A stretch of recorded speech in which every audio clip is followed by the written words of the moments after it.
menjaga kesehatan ya, harus menjaga kesehatan tubuh agar semuanya terjaga imunitasnya. Baik, untuk memulai pembelajaran hari ini kita mulai terlebih dahulu dengan tepuk semangat ya, biar semuanya semangat. Semuanya semangat tidak? Semangat. Semangat, kita mulai dengan tepuk semangat. Tepuk semangat madrasah. Kami anak madrasah rajin salat, rajin ngaji, hemat cermat, berprestasi. Yes. Baik, terima kasih, tepuk tangan buat semuanya. Hari ini kita akan kembali melanjutkan pembelajaran kita mengenai tema 8, keselamatan di rumah dan di perjalanan. Kita akan membahas tema ini ya. Hari ini kita masuk pada pembelajaran kedua. Ibu akan mengajarkan anak-anak mengenai materi yang pertama, permintaan maaf. Yang kedua,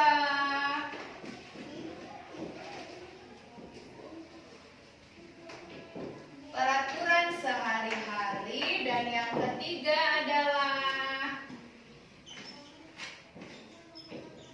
membaca satuan waktu. Oke, pada tema ini nggak kelihatan ya, nanti Ibu jelaskan ya. Permohonan maaf. Anak-anak pernah minta maaf nggak? Pernah? Siapa yang pernah minta maaf? Aku.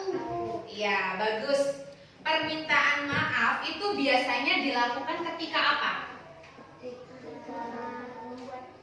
Iya, pinter Najwa dan teman-teman yang lain yang menjawab. Kita meminta maaf ketika kita membuat suatu kesalahan. Kita harus minta maaf ketika kita membuat suatu kesalahan. Tidak boleh malu ya.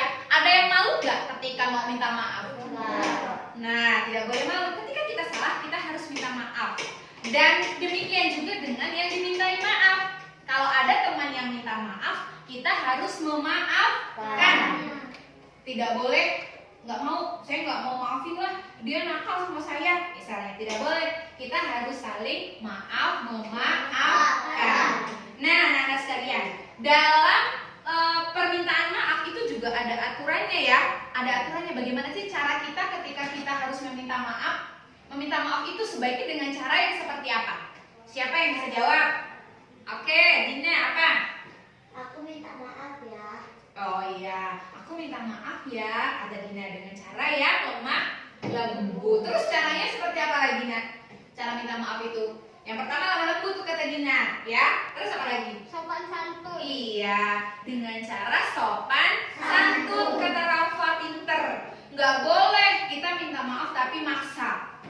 Tapi aku minta maaf, tapi tamanya gini. Boleh nggak? Nggak boleh. Ujung-ujungnya Dapinya takut ya. Ini minta maaf apa ngajak berantem katanya. Nggak boleh seperti itu.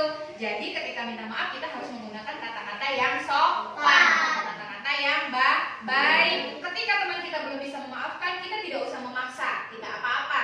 Nanti ketika ada kesempatan lagi kita boleh meminta maaf. Jadi poin-poin penting ketika anak-anak minta maaf, yang pertama adalah dengan lemah lembut. Kemudian yang kedua dengan sopan santun ketika meminta maaf. Terus apa lagi? Tidak memaksa. Nah, sopan santun itu apa? Gunakan kata-kata yang baik ketika anak-anak hendak meminta maaf. Nah, setelah itu anak-anak sekalian, coba Miss Nani mau cerita. Ada cerita mengenai Kak Budi dan Denny. Budi dan Denny ini seorang kakak beradik. Ya, Budi dan Denny ini seorang kakak beradik. Dua orang kakak beradik. Tadi pagi nak, ketika sarapan, si Budi ini menumpahkan susunya Denny di meja makan. Tumpah susunya. Gara-gara si Budi akan berdiri kena tangannya, cetar, susunya tumpah. Nah, menurut anak-anak sekalian, sebaiknya apa yang dilakukan dengan si Budi? Minta maaf. Iya, meminta maaf. Coba siapa yang bisa kasih contoh? Minta maafnya dengan cara seperti apa sebaiknya? Siapa yang bisa kasih contoh? Budi minta maaf sama Denny adiknya. Minta maafnya dengan kata-kata yang seperti apa? Ayo. Sopan. Oh, seperti apa? Kasih contoh yuk. Siapa yang bisa kasih contoh? Aku minta maaf ya. Aku minta maaf ya, kata Denny. Oke, kata Denny, aku minta maaf ya, Dek. Ada yang lain yang mau kasih contoh lagi? Gunakan kata-kata yang sopan agar si Denny tidak marah. Ketika kita mau minum susu, tiba-tiba susunya tumpah. Kesel nggak kira-kira? Kesel nggak?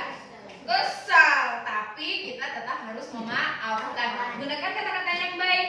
Dek, maaf ya, tadi susunya Kak tumpahkan, kata kakaknya. Ketika kakaknya tidak meminta maaf, Denny-nya pasti kesal. Akhirnya akan bertengkar, timbul perselisihan. Nah, besok lagi ketika melakukan kesalahan, anak-anak harus minta maaf ya.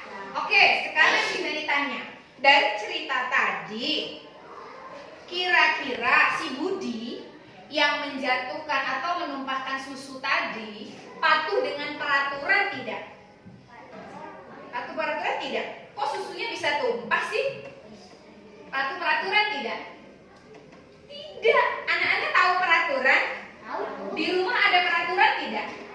Ada. Peraturan apa saja di rumah? Ada peraturan apa saja?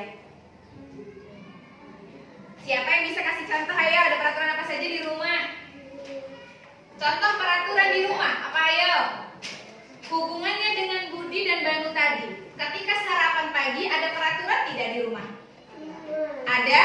Oke, untuk menyimak itu silakan disimak. Miss Nani minta Najwa untuk membaca teks halaman 5. Ayo Najwa, silakan dibaca teks halaman 5 Najwa. Satu bait saja, satu paragraf. Ya, baca. Aturan ketika sarapan pagi. Sarapan pagi ada aturannya. Aturan itu berguna untuk menjaga kesehatan tubuh. Oke, dilanjutkan dengan Tias. Yang kuat saya. Aturan sarapan pagi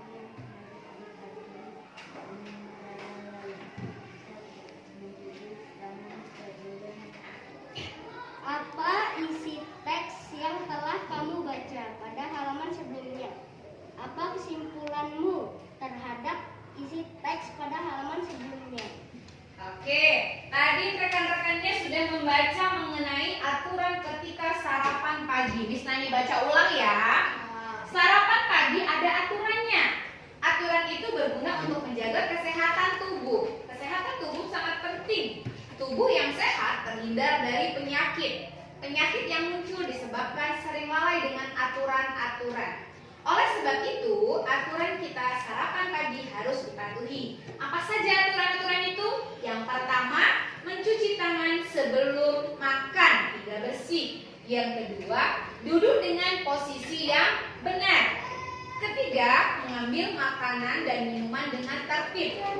Keempat, berdoa kepada Tuhan sesuai ajaran agama yang dianut.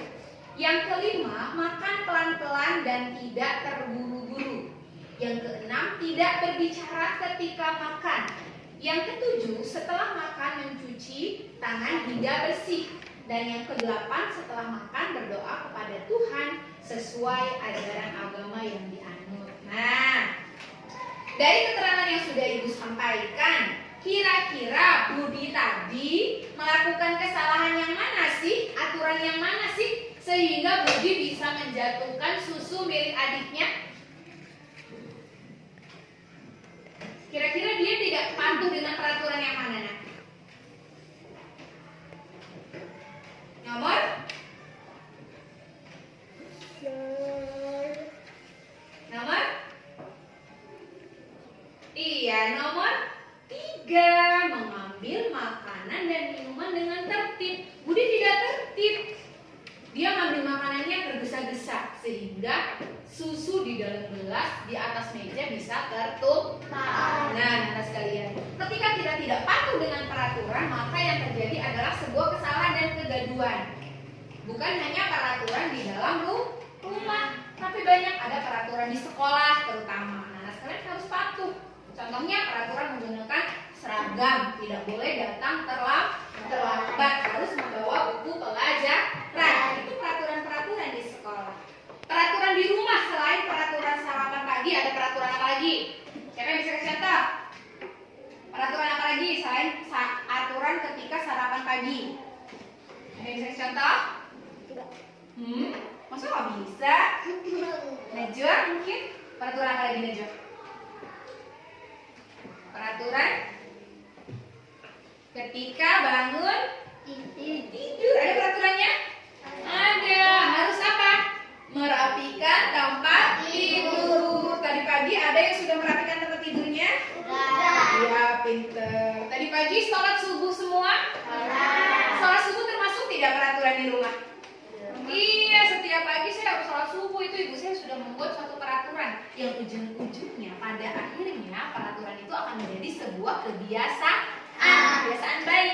Jadi anak-anak harus menaati peraturan yang sudah dibuat. Karena peraturan-peraturan itu akan menjadi sebuah kebiasaan yang baik. Oke, sekarang ketika ibu beri contoh, Gibral pulang sekolah jam 12 misal. Tiba-tiba sampai jam 2 siang Gibral belum sampai rumah.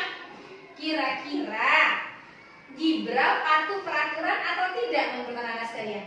Tidak. Contoh, tapi enggak, Gibral rajin ya. Gibral selalu pulang tepat waktu. Ini sebagai contoh saja.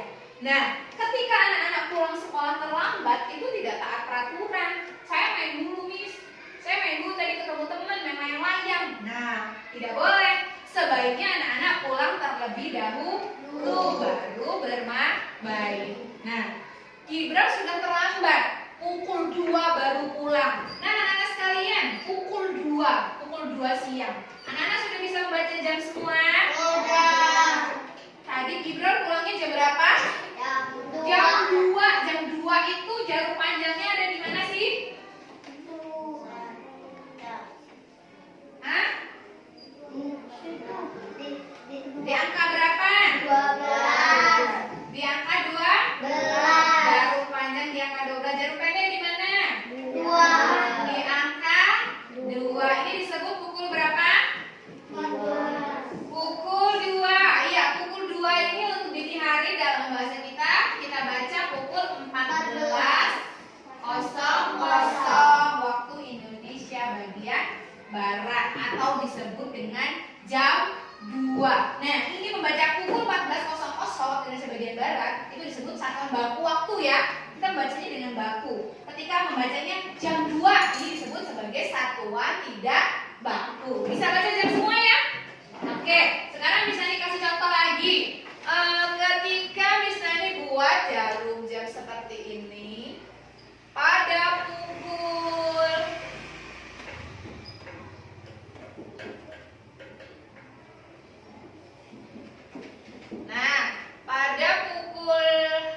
ini pukul berapa nih? Iya, pukul 7.00. Pada pukul 7.00 Nadia misal berangkat ke sekolah.